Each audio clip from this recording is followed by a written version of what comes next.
Every time I use a rideshare, I'm forced to ride without a seatbelt because there are no seatbelt extenders. It's time to make it mandatory for rideshares to provide seatbelt extenders. Hi everyone, welcome back to the channel. So I have an update from our favourite plus size influencer, Jaylene Cheney, and she's making more demands. Just when you thought she couldn't make any more demands, she comes up with something.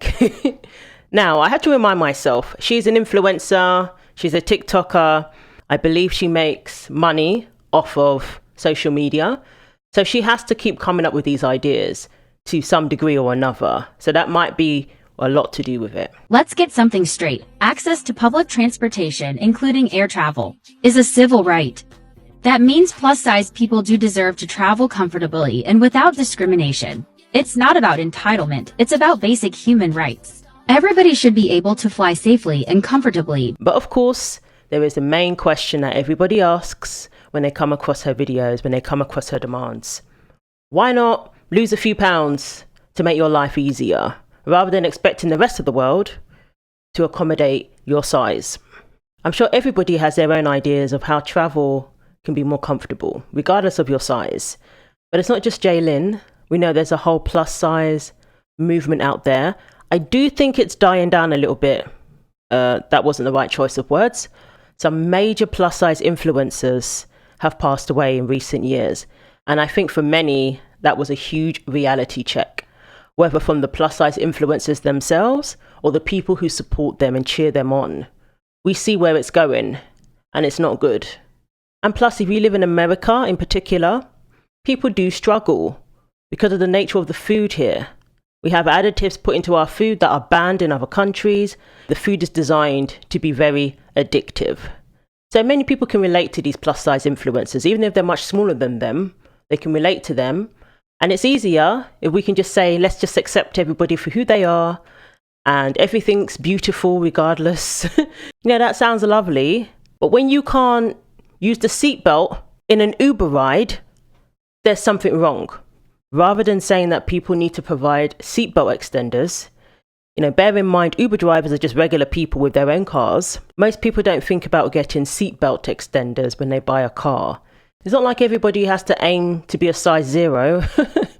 But even just losing 20 pounds can make a huge world of difference. That could be the difference between this person being able to use the seatbelt or going without one completely and basically breaking the law. So that's the question. Whenever people see her videos, it's like, look, what is it you can do that isn't dependent on everybody else? It's only dependent on you. Sometimes it's best not to rely on other people and just do what you need to do for yourself. So Jaylene's recent demand is related to swimming pools. She's saying that all swimming pools should have handrails to make it easier for people of a particular size, for people who have, certain struggles. I thought all swimming pools had handrails when you get out of one. I can't think of getting out of one without holding on to something. So let's take a look. Accessibility isn't optional. Make handrails mandatory at all pools for swimmers of every size and ability. Without handrails, we're excluding so many from enjoying pools safely. It's time to ensure everyone can swim with confidence. Demand mandatory handrails now. Okay, so I went swimming the other day and I got out with 2 handrails on either side. So I can't think of a time I went swimming where there weren't handrails. But I guess she's saying that they need to be mandatory. I mean, that's not an unreasonable request. Regardless of your size, it's helpful to have that because it's very slick when you're getting out. All sorts of terrible things can happen if somebody slips. The influencer's TikTok video has been viewed over 45,000 times. However, due to previous backlash, Jaylene has turned off the comments on her social media accounts, where she has hundreds of thousands of followers. Wow. Jaylene, who has said God has tasked her with advocating for fat people, often uses her social media to broadcast alleged discrimination she says she faces as a plus-size person, most often at airports. Her recent antics include getting stuck in a revolving door at Chicago O'Hare Airport, Plus-size ambulatory wheelchair user. I faced a significant challenge when trying to get to baggage claim. The only option was to go through a revolving door. We pressed the button to slow it down for people with disabilities, but as soon as we entered, we got stuck. I'm claustrophobic and began to panic, frantically motioning to the staff for help. They just stared at me, offering no assistance. A passerby noticed our struggle and tried to help, but the airport staff remained unresponsive. This was my second terrible experience at O'Hare during just one trip. The lack of assistance was not only frustrating but dehumanizing, highlighting the necessity for airport staff to treat So all of that sounds very distressing. So yes, people shouldn't have been laughing at her and making fun of her and her fiance, especially members of staff. Obviously, you have to maintain a level of professionalism. But what you can't control is the size of the toilet, is the size of the revolving door.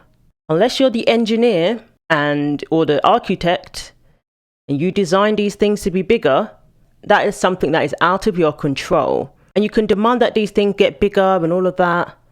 But obviously, that's going to cost money.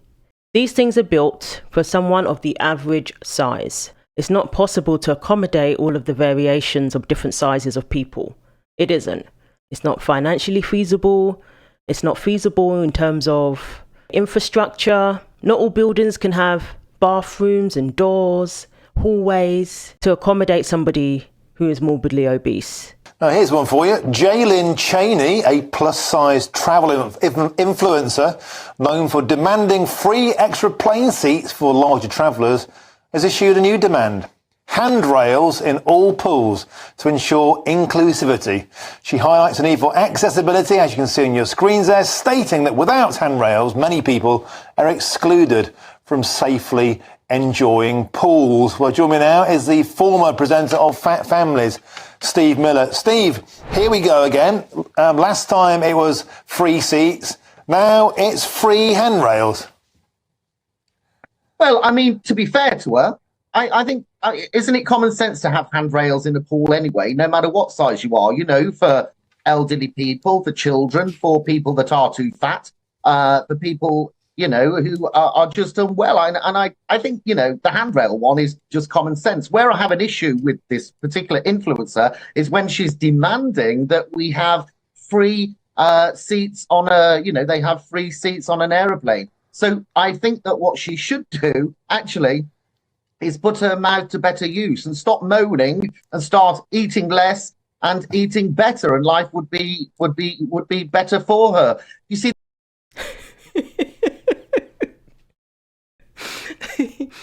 Well, yeah, I mean, the swimming pool handrail thing, that's common sense. I have no problem with that. And I do think that's already in place anyway, for the most part. And I had some people comment on my other videos that I've done that this person may be overweight because of hormonal issues, underlying metabolic issues. And I do believe that hormones and being compromised metabolically can affect your ability to lose weight. I absolutely get it. I think a lot of us have experienced that to some degree or another.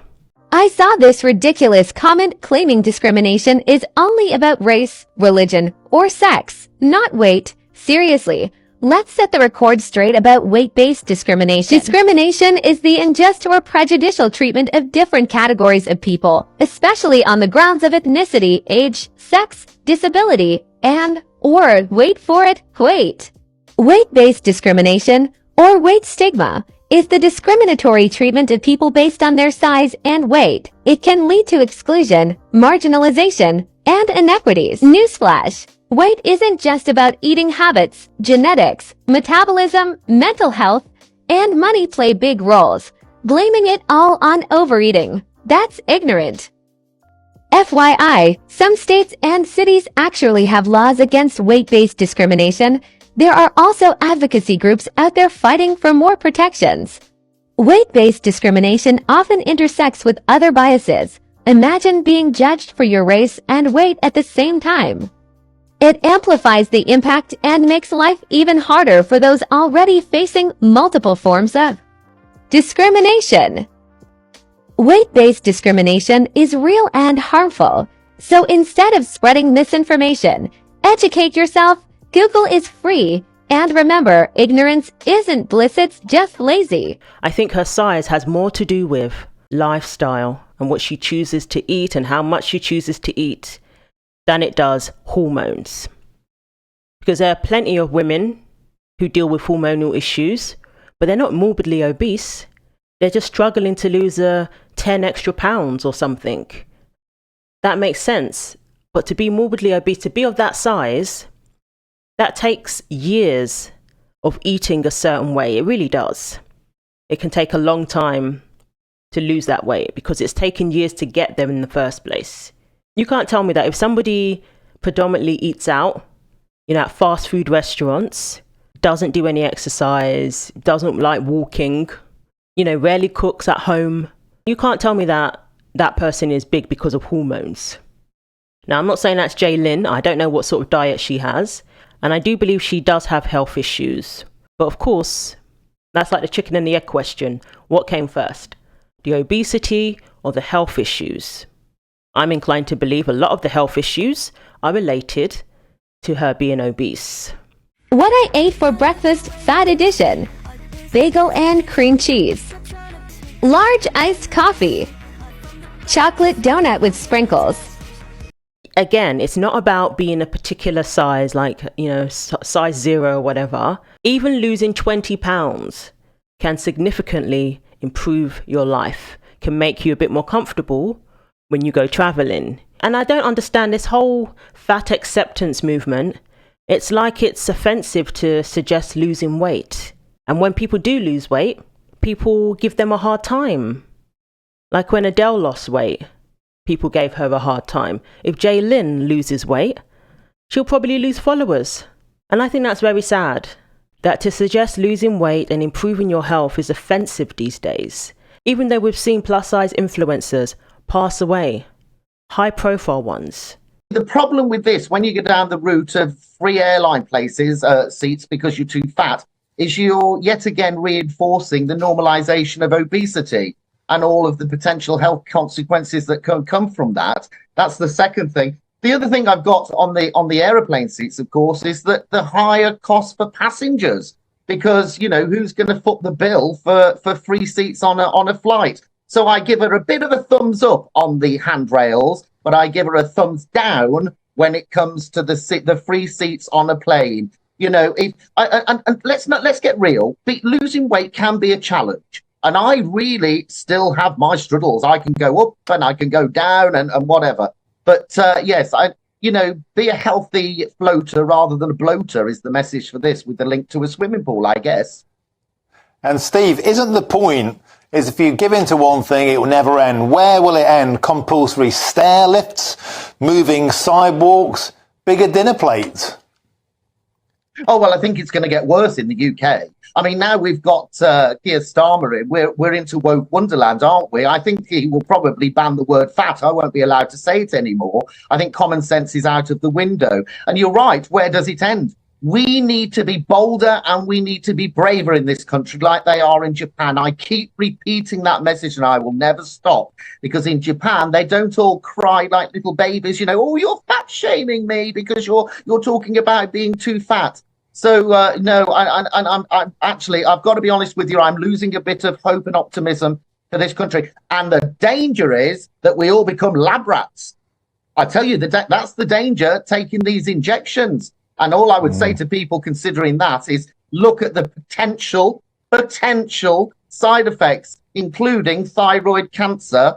And we heard one ingredient in one of them now could potentially lead to blindness. Let's see how all that's going to work out. Very well said. And I feel, living here in the US, when I'm reading these articles, they're all using the word fat. I don't think I've used that word for a long time. I've been conditioned to believe that that's offensive to use the word fat. So I don't use that anymore. I say plus size, big person. I feel I've been conditioned. When you resort to medication like that, how will you ever learn to improve your health? One of the most empowering things is learning how to improve your health through diet, through exercise. When you start seeing results, it's very encouraging and it tells you that you can achieve anything. Once you start relying on pills, you're leaving yourself open to the side effects long term. Just a little improvement can make all the difference. Some people will be like, well, look at Lizzo. She dances, she does this, and that's great. But she's still, obese. And I don't think that's something that's aspirational by any means. Now, I'm not saying you should go around calling people fat. But if somebody is overweight, it is what it is. We don't need to now redefine things, calling something that's good bad and calling something that's bad good. That is a theme I'm seeing in this country. That's the route we have gone down. We're celebrating those things. We're calling these things empowering.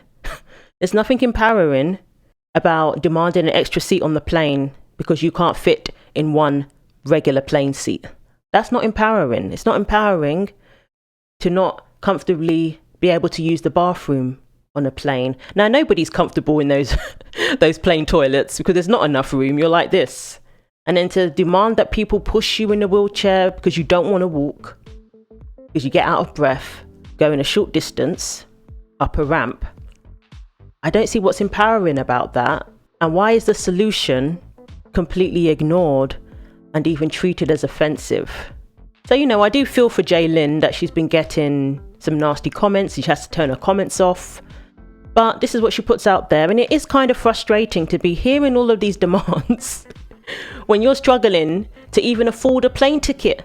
You want to go on a holiday, you want to go and see family that in another state. Even, traveling within the US is very expensive now. Traveling in general is very expensive. And then we hear people saying they want a free seat and they expect the cost of that to not be put on everybody.